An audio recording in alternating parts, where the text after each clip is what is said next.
Hi guys. The book I chose for the week is Long Popo, A Red Riding Hood by Ed Young.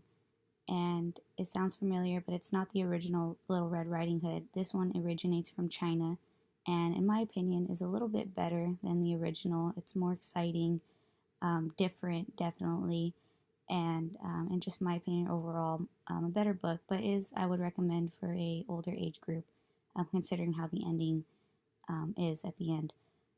There's four characters, a woman and her three children, Shang, Tao, and Paocha. Shang is pretty much the oldest one who is looking out after her younger siblings as the woman has to step away for the day and night.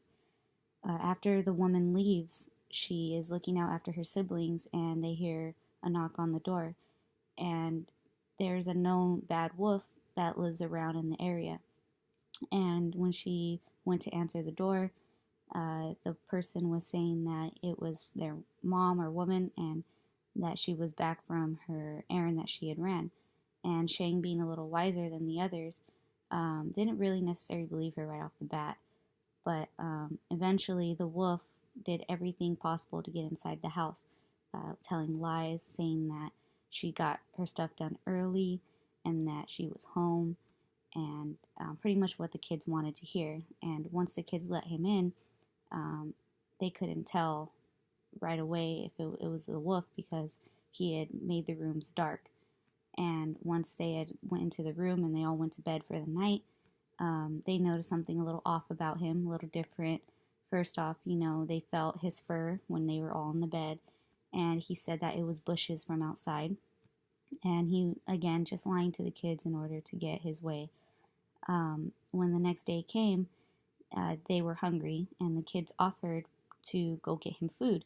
And Shang, again, being the wiser one, noticed that that wasn't the woman and that wasn't the person that they were supposed to let inside their home. And she took her younger siblings with her, and they found a tree where they were getting food from. And when the wolf noticed that they never came back, he went over there, and he noticed all three of them were in the tree. And once they were in the tree, they were tricking the wolf, saying that he should come up there and eat the food with them. And he was really excited. So Shang told him that they had a basket and rope in their house. He went back and ended up getting the rope and the basket. And once he brought it back, he threw the rope over the tree with the kids still up really high. And the kids were telling him that he was going to pull the basket with him inside so he can be brought up to the tree with them to eat the fruit. And on the first try, they got him a little higher off the ground, not too high, and they ended up dropping him on purpose. And he fell, he was fine, and they said, sorry, you're a little heavier than we thought. And once he got in the basket again, they said that they were going to pull him up for a second time. And they brought him up for a second time, and they brought him a little higher than the first time, and they dropped him again. And he fell, and this time he hit his head. And he was a little mad and frustrated. And the kids, again, apologized, saying, he was really heavy, and that they wanted to try a third time.